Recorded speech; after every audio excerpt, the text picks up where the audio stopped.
showcasing local talent, professionals, and everyday people making Salt Lake City what it is today.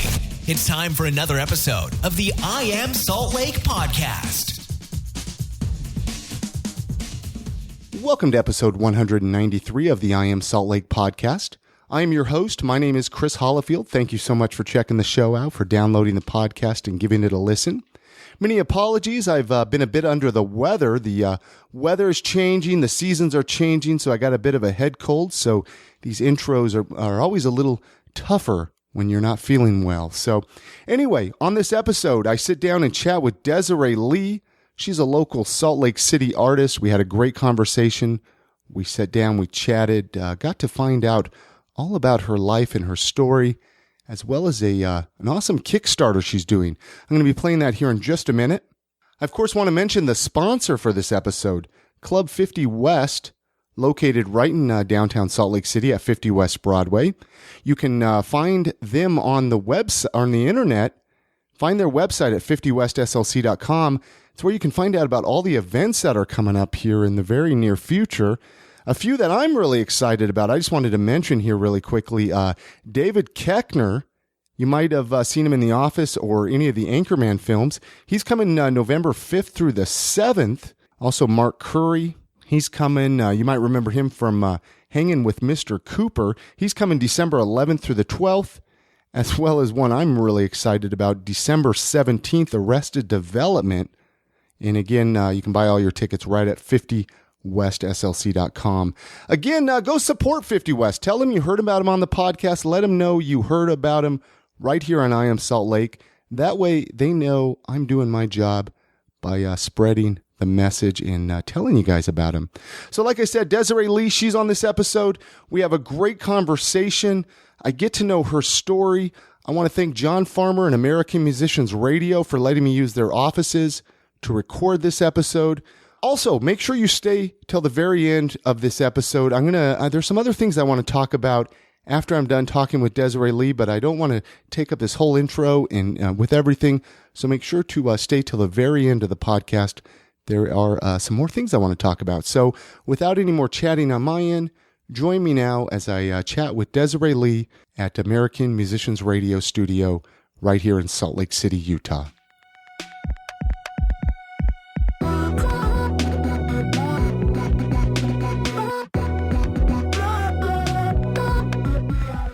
How you doing? I'm doing really well. Surprisingly well. Excellent. Thank you so much for sitting down and chatting. I like to go back a little bit of ways with people. It's a pretty standard way I like to start the podcast. Finding out where you're born. Where were you born? Where did you grow up? I was born in Whittier, California, but I did not grow up there. How long did you live there? Just a couple years. I don't even remember it. I grew up essentially in Hobble Creek Canyon. Okay. Do you know where that is? More or less. Yeah, just above Springville, near Provo, but like way back up in the mountains. I wonder if that's where I know you from, actually, because I used to live down in Provo and Orem. No. Years ago. The family moved there when I was 16, over 20 years ago. Wait, how old? Do you mind if I ask how old you are? I'll be 38 in December. Okay, yeah, so you would have been a little bit older than me. Okay. But maybe. Maybe our paths crossed. At some point. And I didn't go to school. I was homeschooled, so I didn't do the public school thing down there. Maybe I came into a grocery store where you worked or something, and I worked at a video store. Doesn't matter. It doesn't matter. So you grew up down there. Did you come from a big family or? No, relatively. Well, I mean, for Mormon families, it was relatively small. So I have 3 siblings, until my parents got divorced, and then I have a plethora of step siblings and ex step siblings But growing up, for the most part, it was just the 4 of us, so not too bad. What were you like as a kid? I like to kind of lay a little bit of a platform out there. I mean, were you a pretty good kid, or did you get into trouble a lot? I was so good. I was painfully good. I think I wanted attention from being the best at everything. So I don't think I broke a single rule growing up, which I regret now. But I was like OCD, on the rules, doing everything right. Why do you regret it? Like, what do you feel you missed out on? Oh, I just feel I missed out on making a lot of mistakes that I really wish I had made. I feel that I had to make a lot of I had to do a lot of learning older in life, past the point that maybe people who are less sheltered or less strict. But it kind of made you who you are today, though. Definitely. You know, Yeah. and I think I look back at my life and I'm like, well, if I would have done this and this and this, but it's like, I don't know any different. This is the path I chose. Yeah. This is what I did. And so, yeah. you know, it's kind of like, true. There's a lot of things I wished I would have done. Yeah. I don't know. I don't know if that makes sense. No. at all. I totally agree with that. And I better not say things flippantly. You're going to like dig into stuff. No.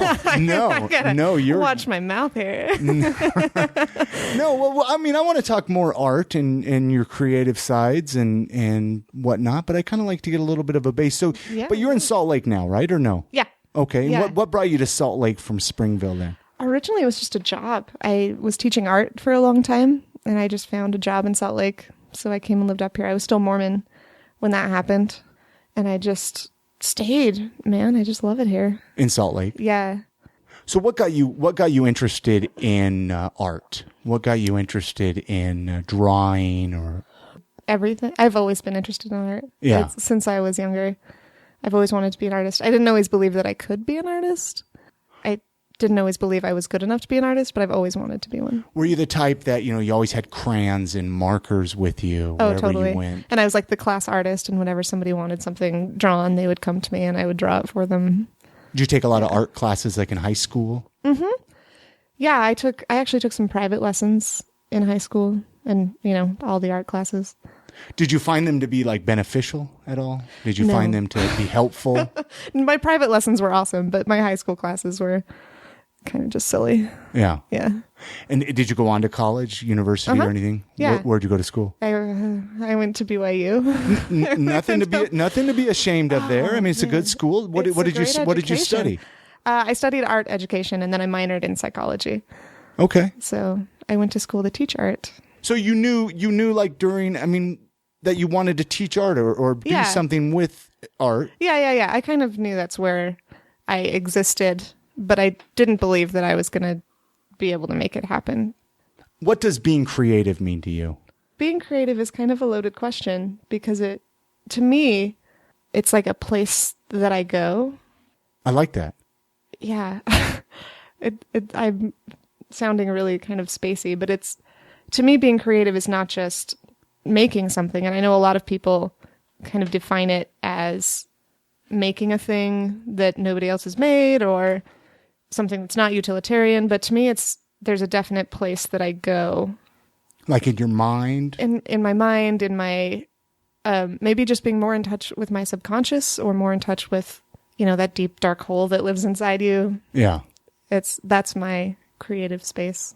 When you're being creative, like, is it kind of a natural escape then? Kind of like you're not really even almost aware of what's going on around you? Kind of. Time definitely passes faster. Really? Like it's kind of like meditating. For me, when I'm drawing, it's a lot like meditating. Everything else kind of falls away. That doesn't mean it's easy. That doesn't mean it just happens. It's so abstract. I guess it does just happen. And I make my best work when I'm not trying to control it, like when I'm just letting it happen. Uh-huh. But it takes a lot of work for me to get to that place, I guess. Like it takes a lot of journey to get to the place where I'm making good things. Are you pretty critical of your stuff? I mean, Yeah. most artists are. I didn't know how critical you are. Like, do you feel, well, this isn't good, and then you throw it out before even giving a chance for the world to see it? I've never thrown it. Well, that's not true. I rarely throw things out, but I definitely, this gets into like a whole issue of like making art as a career and making money as opposed to being an artist and making art because it's part of like your soul. Let's talk about that for a minute, Yeah. actually, because I'm curious. Well, I mean, I know from what I hear, when you get to the level of where it's a job and it becomes full time, people find they don't enjoy it as much because they're a little more guided in what they have to. Does that make sense? No, totally. No, that totally makes sense. And it is definitely, it's not necessarily that I don't enjoy it as much because I still love my job, but it is a lot of work. And I make a lot of work that maybe I wouldn't have made otherwise. Like I'll end up making things because I know people will buy them, which is horrible. And I feel like such a sellout saying that. But in order to pay my rent, I have to make money. And to make money, I have to make things that people are going to buy. And so A lot more pressure. It's a lot more pressure. Yeah. And I don't know. I guess in some ways it's good because I don't always feel like I can tap into that creative space that we were talking about. So in some ways it's good because when I'm not feeling creative, I can just make a picture of a mermaid and I know people will buy it, you know? Can you remember the time when you first realized that creating was something that you had to do? You had to do it. There was no way around it. You're like, this is what I have to do. This is my calling. I don't know. I feel like in that question, you're making the assumption that I feel like I have to create. And I feel like a lot of people say that it's like a need that they have, that they couldn't live if they didn't do it. Yeah. And I feel like I could live if I didn't do it. I would just be pretty miserable. Well, so then there's that need and that drive there's to definitely create something. Yeah, in order to feel healthy or normalized, I definitely have a drive to make things. And it's not just art. And I've been that way my whole life. I don't know when I realized, but, you know, I'm the person that's sitting in the grass. I'll like make a pile. Like I have to make, like pick grass and make a pile. I have to make something. And I don't know if that's some kind of like internal need to be remembered or need to. Well, some people just don't care though. You know, some people are fine with just coming home and, you know, they work a day job. They come home and do nothing. Right. They're fine with that. Right. Or people who just live to enjoy themselves. Like I know a lot of climbers that just, they live to go and enjoy themselves, which is great. Which is, like, there's nothing against that, but I just, like, I have to leave something. I have to make something. Well, so there you go. Yeah. I guess your question was not a loaded question. Yeah, I mean, just kind of, you know, think about it just like from, you know, your feelings and you know, just, I don't know. Anyway, well, let's talk about your art. Okay. What's your preferred medium? Like, what's your preferred, like, what do you like, paint or pencil or what? I mean, what? I do pen and ink right now.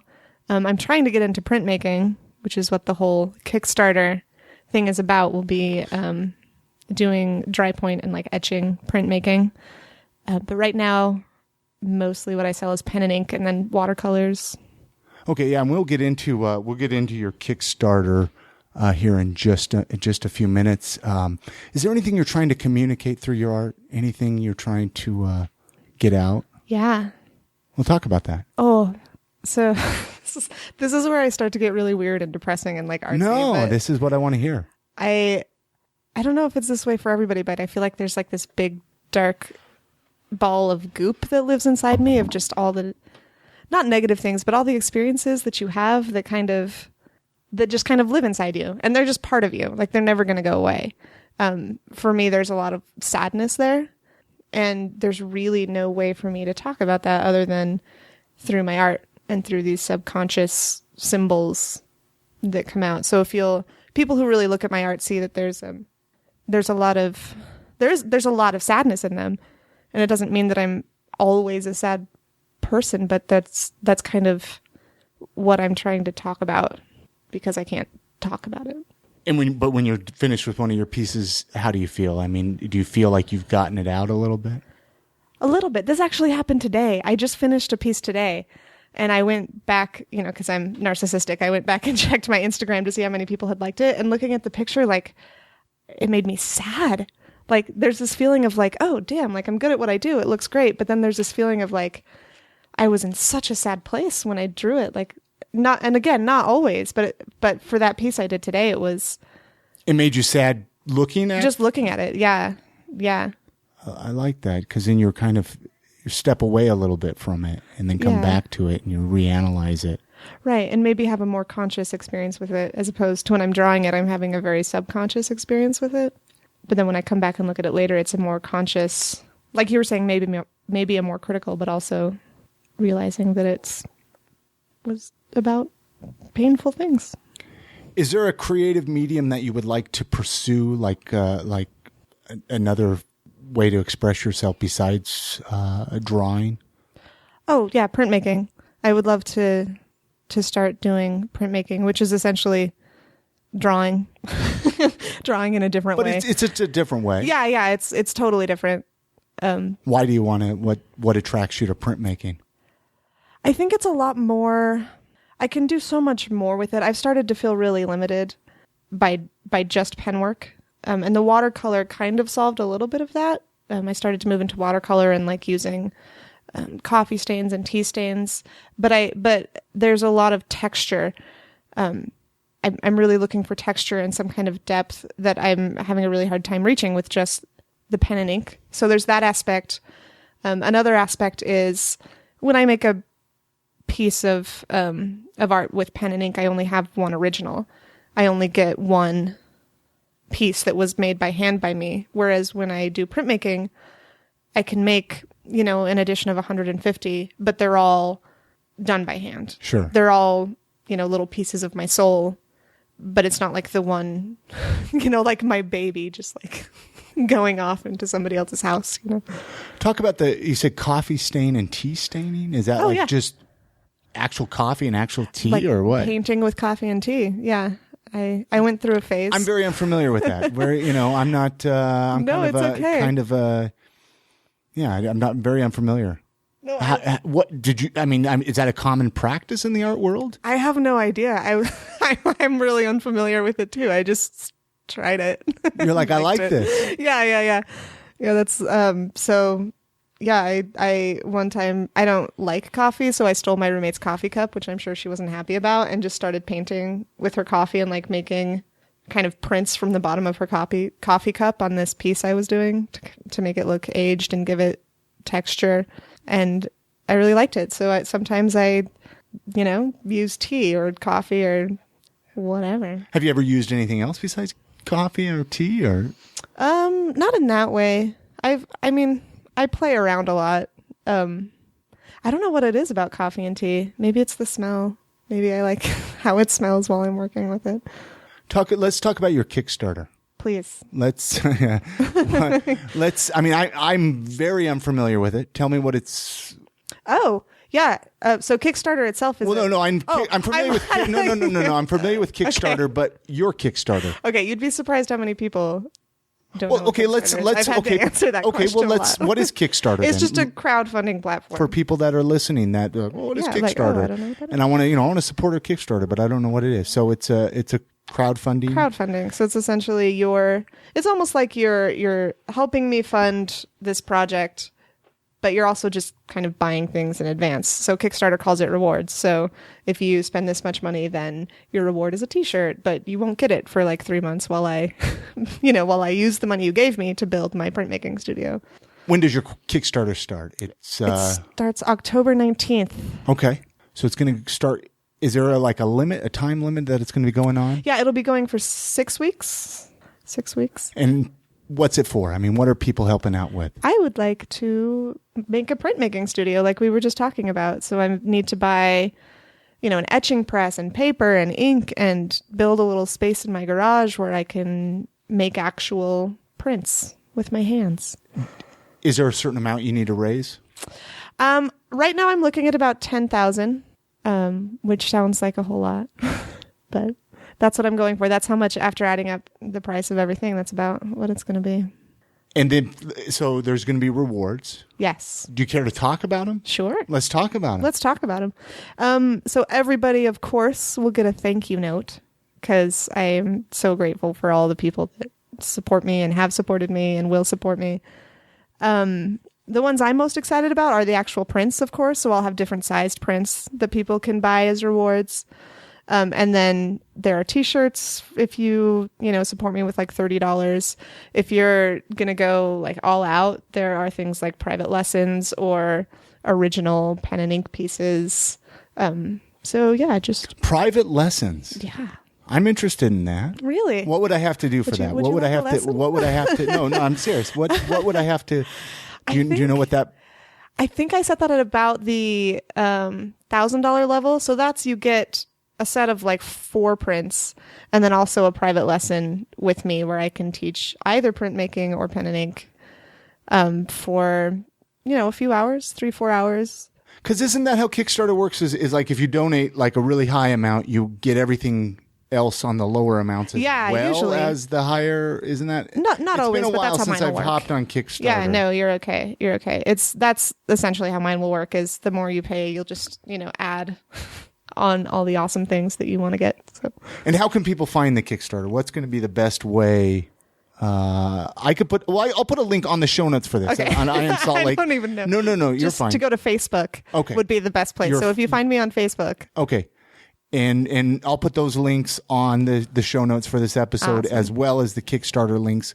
And I'll post the Kickstarter on any I Am Salt Lake, Facebook and Twitter and all of that as well. So people can find it that way as well. Yes, absolutely. And I might even make a short link. I'm not sure what it is. I'll make a short link. I know how to do that. And will add that to the intro or the outro. One of them. Okay.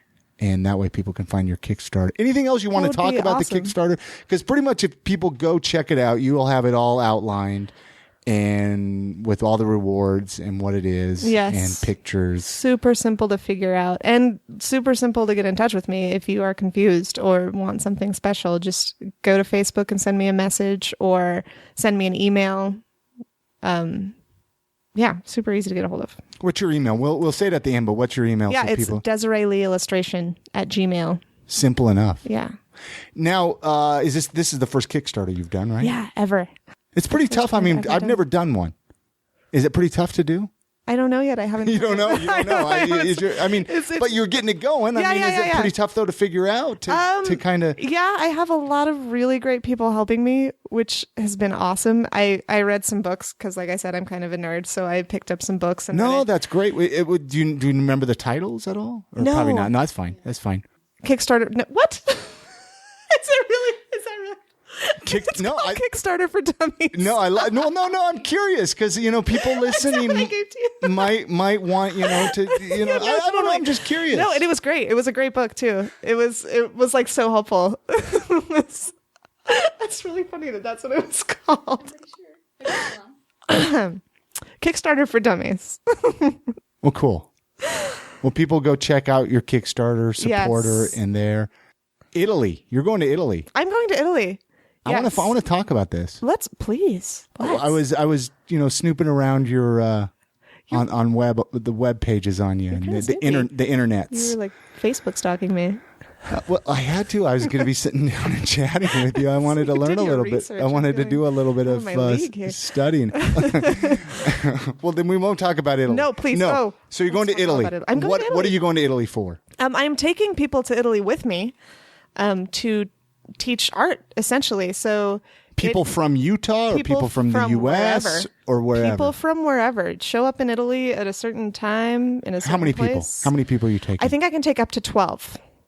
And they have to pay their own way to get to Italy? Yeah, you pay for the flights. Okay. And then the class, so the 10 days all-inclusive is like $3,000 or $3,500 or probably, I think $3,500 is what we decided on it would have to be. But that's everything. That's this beautiful World Heritage site that you're staying in, this beautiful villa in Tuscany, and all of the museums and the tours, and of course the lessons. Food, yeah. I think there's like one meal you have to buy yourself at some point, but for how many days? 10 days. 10 days. 10 days. So how did that come about? It's so random. So the way I make most of my money is by traveling around to arts festivals like the Utah Arts Festival, but I do that all over the country. So I was at one in Bellevue, and this lady just walked up to me and asked me if, started talking to me about it. She's like, I think your art would do really well. Like, people would want to learn this and blah, blah, blah. So we just stayed in touch, and finally she gave me, you can go to France or Italy, and these are the dates I have open. So we decided on next November 2016. And I chose Italy because I can take more people, and I would like to have, a good group of people to go. And yeah, we're doing it through this company called Lisa's Griffin. Lisa Statkiss is the woman's name, who's kind of running the behind the scenes part, the not art part. And we're just taking people to Italy and teaching them art. Your first time to Italy? Like my third time to Italy. Third time to Italy. My first time to this part of Italy. Where did you say where in Italy? In Tuscany. Tuscany. Yeah. So it's going to be beautiful. And like for the people that don't get to go with you, I mean, are you going to be posting stuff on Instagram Definitely. and Facebooks? All kinds of photos. Absolutely. And all of that. Yeah. I'll be keeping up on Facebook and Instagram. And if I ever figure out how to use Twitter, then maybe I'll post things there. So people listening, wait, you said November 16th? Or no. I'm just saying, if people listening, is it going to be too late by the time this goes up? No, absolutely not. No, it's next year, November 2016. Not this year. Okay, so this is another year. Yeah. I was thinking when I read it, I was like, well, geez, she's going to be launching a Kickstarter. Then she's going to Italy. She's just a busy girl, you know? I'm not that impressive, but no, it's for next year. But you should be able to sign up now. So if you know that you want to go and want to reserve your spot, and how can people find out more? Do you know where to go? My Facebook page. I have links on my Facebook page, or my website, which is just desaraelee.com. Or if you go to lisastatkiss.com and then find my class on her website, you can sign up there.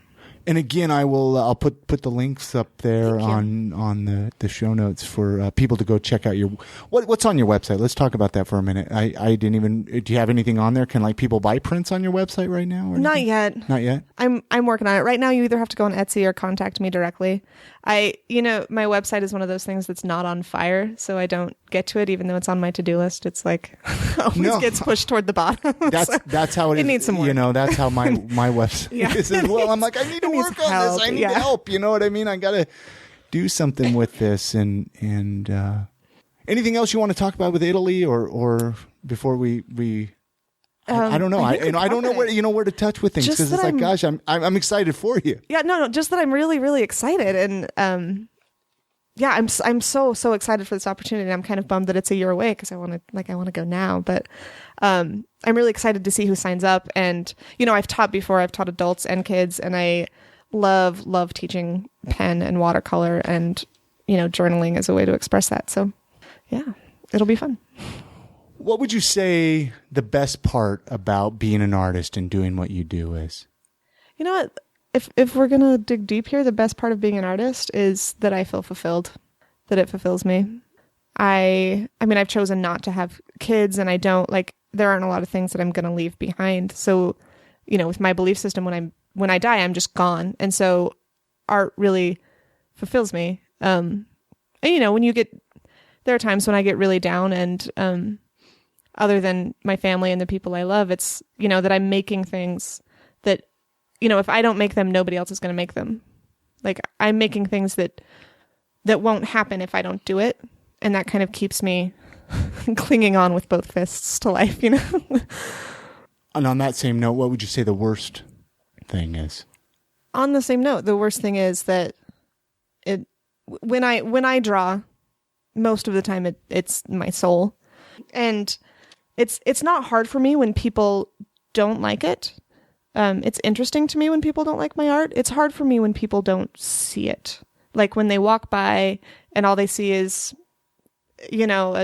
a balloon with penguins in it, and they think this is not for me, and they just keep walking. Or people that actually look at it and just don't see it. They don't understand it. And that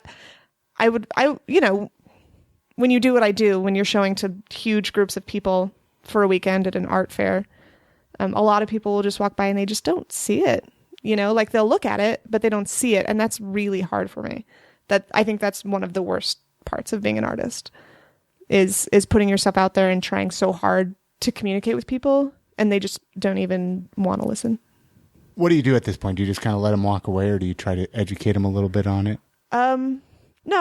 I don't try to force it down anyone's throats. I really look forward to the people that get it and that want to, say, hey, thank you. Like, I get this, and, I'm glad you made it. Or this means this to me, and I really appreciate that. It's just one of those things you can't do anything about it. So you just, they'll find something they connect with, or they'll live their lives on their level. And, it's not, I don't think poorly of anyone who doesn't see it. It's just hard for me. One of the questions I was going to ask, and I was going to ask, like, what do you recommend? Say somebody's listening, they're like, gosh, I really want to learn to draw. I really, really want to be an artist. Obviously, one of your Kickstarter rewards, they could take some classes from you, yeah. but let's say even somebody was listening, let's say hypothetically they're out east somewhere, New York or California. What would you recommend for somebody to learn how to draw or to paint? Is there anything that you would recommend? Would you say videos, books, YouTube videos? I mean, anything. I would say all of it. Yeah. Because there's definitely a piece that's technique. Like there's definitely a huge piece of learning the skills. But then also learning how to connect with yourself, I think, is equally as important. For anybody, a lot of younger people will come to me, like high school kids will come and be like, I want to be an artist. Tell me what to do. And I always tell them, like, take a business class. That is the one piece of advice. Why a business class? Because that is what I'm bad at. Like the art, when you go to college for art. But what if they just want to make art for themselves? They don't want to sell it. Then just go for it, man. So you wouldn't necessarily need to take a business class. No. If you're looking to be a full-time artist, take a business class. But if you just want to make art, dude, like just make art. If you want people to see it, then yeah, get technical skills, study, look at what people are liking, learn how to communicate what you feel through whatever medium you find. And it takes a lot of searching, I think. Well, it took a lot of searching for me to find pen and ink and find how it worked for me. Mm-hmm. So a lot of experimenting. But if you want to make art, like just make art. Do you think anybody can? I think anybody can connect with that part of themselves. I think saying that anybody can, well, it depends. Because I feel like I'm a horrible, like I try to draw, I feel like I just can't do it. And I get so frustrated with myself. Well, and I feel like people get stuck on that. Like if you just want to make art for yourself, like for your passion, then yeah, anybody can make art. It's not hard. You just do something, throw a pot, sew some doll clothes, whatever you feel is expressing yourself, fulfilling yourself, whatever makes you feel good, do it. Now, if you're talking about making art that, snooty art world considers art, then do some research and make art that says something, make art that means something, and get your technical skills down. But if you just want to make art, like if you're terrible at drawing, why don't you try throwing paint at a canvas and see what happens for you? Make a good point. Now I'm going to go home tonight and get a canvas and throw some paint. Do it. Oh my gosh. Let's do it together. Let's go. When you're creating, do you like in silence music? How do you like, what do you like your surroundings to be like? I usually, this is embarrassing. I usually watch really stupid TV shows while I'm working. I'll listen to music a lot too and podcasts. I want to hear the stupid TV shows. I don't want to talk about it. No, I want to get to know you. I want to get to know you. So here's the catch. When you're working on art and watching TV at the same time, you can't watch it. So I can't watch like good shows where it's like, they tell the story through the picture and through the facial expressions. So I have to watch these really dumb shows where they like assume that you have the intelligence of a potato and they have to explain everything to you. And that way I don't have to actually watch it. So I'm watching like daytime. I don't want to mention any names because I don't want to offend anyone if their favorite show is whatever. I want to hear it. Give me a name. Give me everybody's entitled. Everybody's entitled for their opinion of it. Like reality TV shows, daytime soap operas. Sometimes I watch America's Next Top Model. Sometimes I'll watch like what have I been going through? Just good lately? mindless TV. Good mindless. I watched Parenthood for a while. Been working through some Once Upon a Time, which is awful. Like, I don't care who you are, that TV show is awful. but it just explains everything for you in words, so you don't have to look at all. Sure. Yeah. And I'm totally blushing right now because I never tell anybody about this. But this is what helps you create, though. It's true. So it's true. I want to find that out. It's true. Well, because I can't listen to things that I want to talk about or that I want to think about. I can't listen to things that I want to think about because then I'm going to be thinking about that instead of being in this space where I'm making art. So it's got to be just like mindless noise shit going on in the background. Yeah. Did you say music though? Will listen to music? I will listen to music. It's hard for me again to listen to music that really touches me deeply while I'm working, unless it matches the mood of what I'm making. Podcasts are really good. Any particular favorite podcasts? Well, I listened to yours yesterday and today, and it's not mindless. It's really, it's actually smart. Well, thank you. But there are no visuals, so I can just. Well, no, I was just curious. Like what if any come to mind? Oh yeah, no, I of course I follow like This American Life and Radiolab are my favorites. The Moth, all the classics. So good storytelling. Yeah. And selected shorts I listen to as I'm going to bed because it puts me to sleep. It's story time. Let's go back to music. Okay. Like classical music, modern pop music, rap, gangster rap. I'm the hardcore like gangster rap. That's so me. It's no, I listen to a lot of really sad music across a whole variety of genres. So lots of kind of indie folk. Like I'm a sucker for the banjo, of course. I love the banjo. Right? I tried to take banjo lessons. How'd it go? I was like 14, 13. So it was many years ago. Yeah. Lasted about 6 months. I've thought about repicking it back up. But banjo is an amazing instrument. It sounds so good. I don't know that much. You probably know more about the actual instrument. I just love how it sounds. Oh, it sounds beautiful. Yeah. So like alt country folk, like that kind of stuff. I'm also like really Lucinda like Williams. Opera. You listen to Lucinda Williams at all? Yeah, I know who Lucinda Williams is. She's not on my list Casey of favorites, Chambers. but she's there. I don't know who Casey Chambers Check is. out Casey Chambers. I'll do it. Yeah. Will you write that down for I me? will. Thank you. Beautiful voice. I'll do it. Yeah. I'll do it. No, right. Yeah, I've been really into opera lately for some reason. I mean, I've always loved opera, but lately opera's been my playlist for some, like lots of Puccini, which is really nerdy, but really gorgeous. Yeah. What are some of your other hobbies and interests? What else do you like to spend your time doing?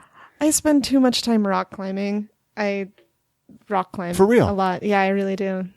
That's actually been on my bucket list to learn how to rock climb. Do you want to go? I'll teach you. Well, let's start like inside. Isn't there a place just over like by 1300 There are South? lots of an places. indoor rock climbing place? Oh yeah, there are lots of places. The one you're talking about is the front. I go to Momentum.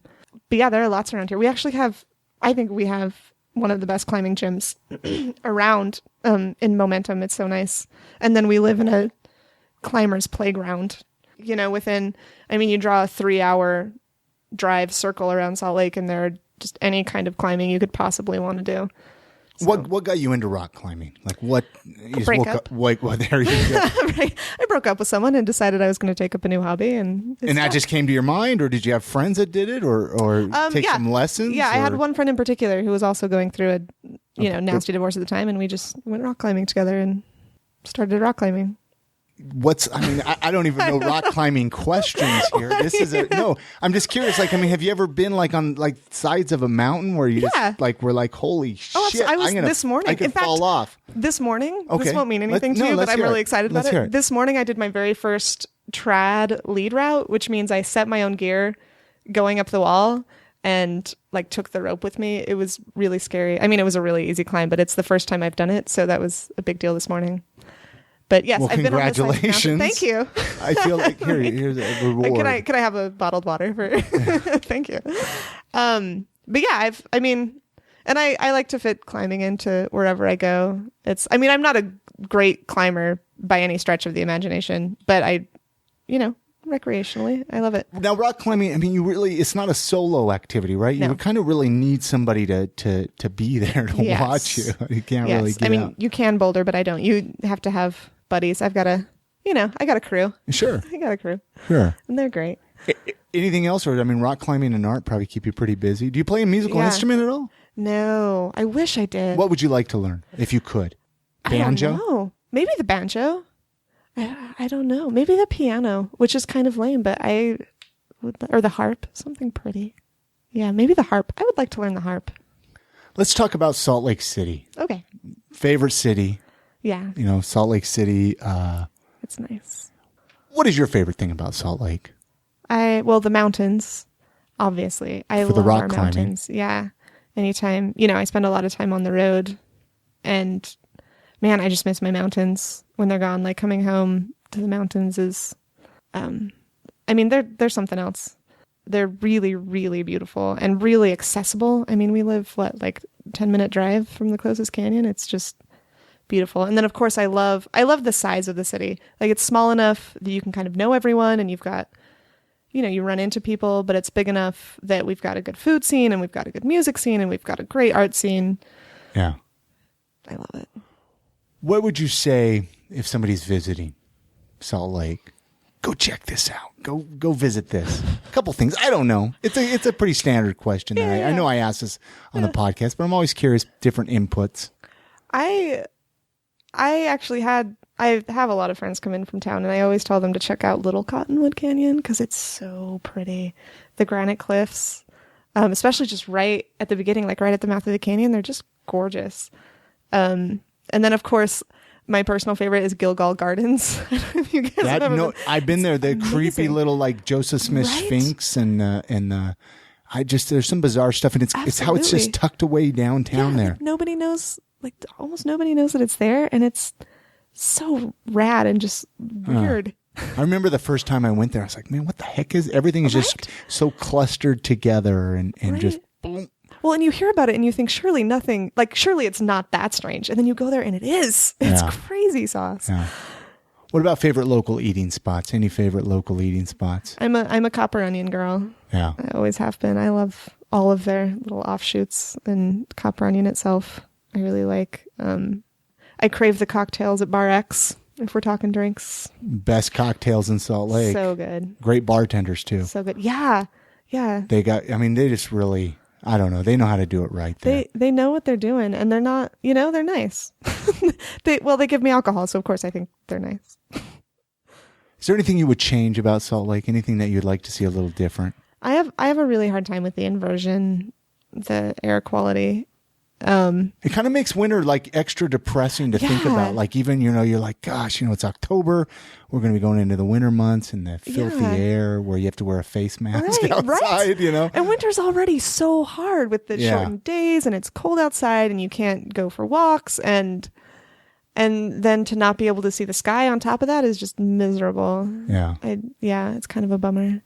Well, what's really sad is you find the people that move away because of that. Right. And that's the only reason they move away. They love everything else about Utah, but they whether it's health problems or something. Or right. No, totally. Well, and my new solution is that I just take a vacation in January every year. I just go somewhere else in January when it's worst. How can people find you? Let's run down the contacts lists. How can people find you?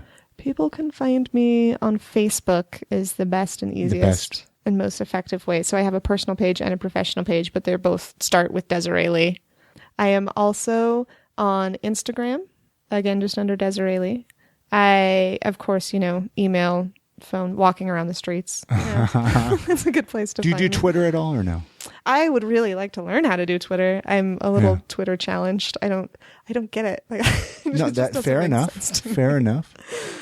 Do I have anything else? No, that's probably the best way. Facebook and your website. And again, I will.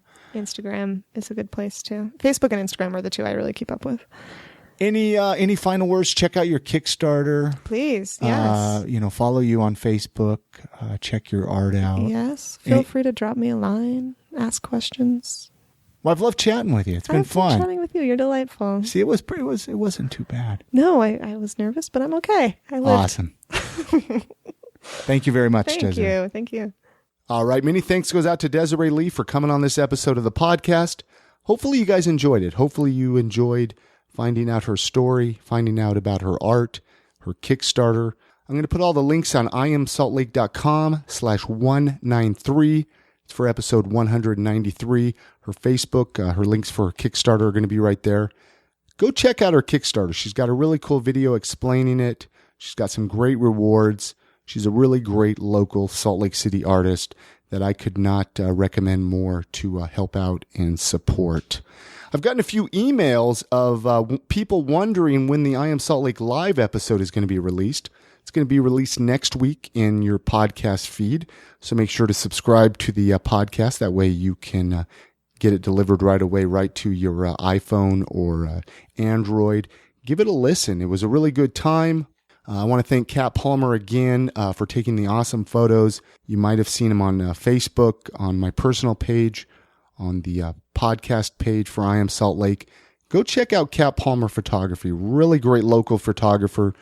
She is the person, if you need any photos for your events, any headshots, anything photography-wise, check Kat Palmer out. So many thanks again go out to her.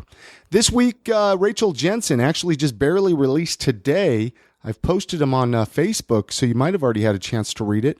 But I want to thank Rachel Jensen for the great write-up in Slug about the I Am Salt Lake live show. I'm going to put the links on this episode's show notes as well. So go give it a read if you haven't had an opportunity to check that out. Again, iamsaltlake.com/193. There are people always asking me, hey, Chris, how can we support the show? How can we make sure I Am Salt Lake keeps moving forward? How can we help you with your podcast? There are a few ways you can help the show out. You can go to iamsaltlake.com and you can make a donation. You can click the donate button. You can make a one-time donation, or you can make a reoccurring donation. This helps the podcast out immensely. I got so many ideas for this show, so many things I want to do, but without some financial help, I can't do them. So I want to urge you to go to iamsaltlake.com, click on the donate button, make a one-time donation. If each of you just made $1 or $2, it will help the show out immensely. And if you can't make a donation, then I understand. I mean, the podcast will always be free. This just helps make sure the show continues to move forward. You can also share any of your favorite episodes. Share them with your family and friends on Facebook or Twitter. This helps the show out a lot. Or you can leave a review in iTunes. That helps the show out as well. So I'm here every week. I got a brand new show each and every week. Make sure you subscribe in iTunes or Stitcher Radio, however you listen to podcasts. That way you don't miss a single episode. I got some great conversations in the near future. A lot of really cool people here in Salt Lake City that I'm chatting with. And I would love to know what you were thinking of any episodes. I got an email. You can email me at iamsaltlake@gmail.com, or you can call the voicemail line, 385-202-5926. Call the voicemail up. You can actually text me on that number as well, 385-202-5926. Hey, if you do see me out and about in Salt Lake City, don't be afraid to come up and say hello. Don't be afraid to say that you're a listener of the podcast. I love to meet each and every one of you. I love to chat with you and hear your thoughts. So make sure you come up and say hello. Again, support the sponsor for this episode, 50 West, Club 50 West, right in downtown Salt Lake City.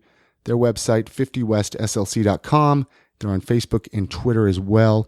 And I cannot thank them enough for all of their support of the podcast. So it's going to do it. That was episode 193 with Desarae Lee. Hopefully you guys enjoyed it. You guys have a great week and get out and enjoy the city.